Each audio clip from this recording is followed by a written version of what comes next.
Monsieur le ministre de la Justice garde des Sceaux, Monsieur le ministre du Travail chargé des relations et les institutions, chers collègues, Monsieur le Président, chers collègues, il faut le dire, hein, moi je suis un député de la majorité. Ma première phrase peut surprendre. Hein. En vérité, il faut reconnaître que cette loi qui nous a été proposée, qui nous a été, en tout cas, pour son adoption, est une loi très dure, excessivement dure. Ça peut surprendre à première vue, hein, étant vraiment du parti, la majorité, qui devait porter cela, que je puisse faire à titre d'introduction, que cette loi est extrêmement dure au sens propre du terme. Mais on dit dur à l'ex, c'est l'ex. Mais elle devrait bien l'être.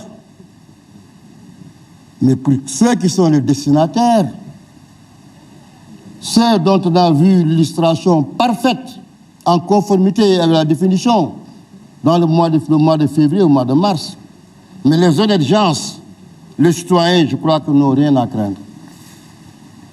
Cette loi vient bien à son heure, tardivement, parce que moi, le 14 septembre, Monsieur le Président, j'avais fait des propositions de loi relativement à la criminalisation, bien avant ces événements, de saccage des biens publics, comme l'ont bien illustré ces bandits de grand chemin qui ont vraiment eu à s'illustrer de la manière la plus conforme aux actes de terrorisme. Mais je vais vous rassurer. En 2016, pour le référendum, vous avez convoqué l'homosexualité comme étant vraiment l'essence et la quintessence de cette loi. Donc vraiment, il n'y a rien de nouveau. Mais le Sénégal aussi est dans le Conseil des Nations. Dans la prostitution textuelle, on a parlé de la limitation, la violation des lois. Mais Monsieur le Président, il n'y a rien de changé. La Constitution, chaque fois qu'elle a rappelé garantir les droits et les libertés, dans l'article 7, la liberté d'aller et de venir, l'article 8 et l'article 13, ma foi, qui a été le point qui a été le plus décrié, on parle des correspondants, j'ai vu un petit professeur, on le dit, Moudemboup, je ne cesserai, qui dit que l'article 90 même, ma foi, va être une violation de en lisant ça en diagonale, mais il n'y a rien de nouveau. Mais tous ces points qui ont été cités dans le terrorisme en fait n'est que l'emballage. Mais le contenu déjà, depuis 20 ans, sont bien là. Les complots, l'attentat, mais tout ça, c'est dans le code pénal. Il n'y a rien de neuf. Alors aujourd'hui, franchement, quand j'entends les personnes amener toutes les populations, cette loi va porter atteinte, il n'y a rien de nouveau. Tout ce que l'article a prévu, l'article 270 est déjà prévu de manière éparse dans les dispositions du code pénal. En voici, en voilà.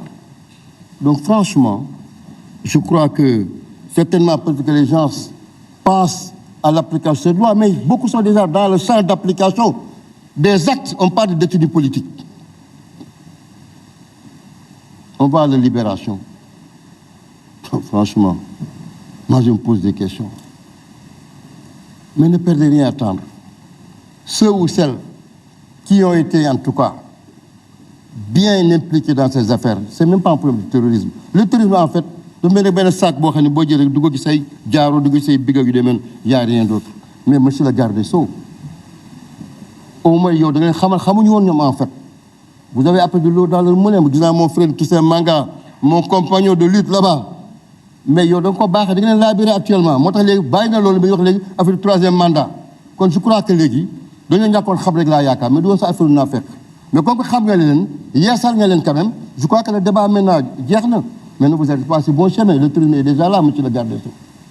Quand une personne écrit comme ça un tel livre Cheikh Omar Diagne, la République privée du Sénégal en mettant le sceau de la franc-maçonnerie, tous les francs-maçons, tous les homosexuels que Macky Sall la ñuy yendu fa la ñuy fanaan. Pape Alé qui trique des PV. Pour qui c'est que c'est quand même la valeur d'un PV? Non, moi je voudrais bien, monsieur le Président. Nos 94 milliards, ou parfois le délit de mensonge sur la personne d'un éminent cadre de l'administration. Mais je suis monsieur le garde des Sceaux. Il y a un temps pour la justice, on le sait bien. Mais nous sommes des représentants qualifiés de la nation. On a un droit de regard sur le travail qu'on a fait. Ou un inspecteur des impôts radié, c'est permis pour des prébendes de s'en vouloir en collecte. Le fait d'agresser tout ça. Il ne faut pas qu'on trompe les Sénégalais. Mais je reviendrai dans la partie relative au code pénal.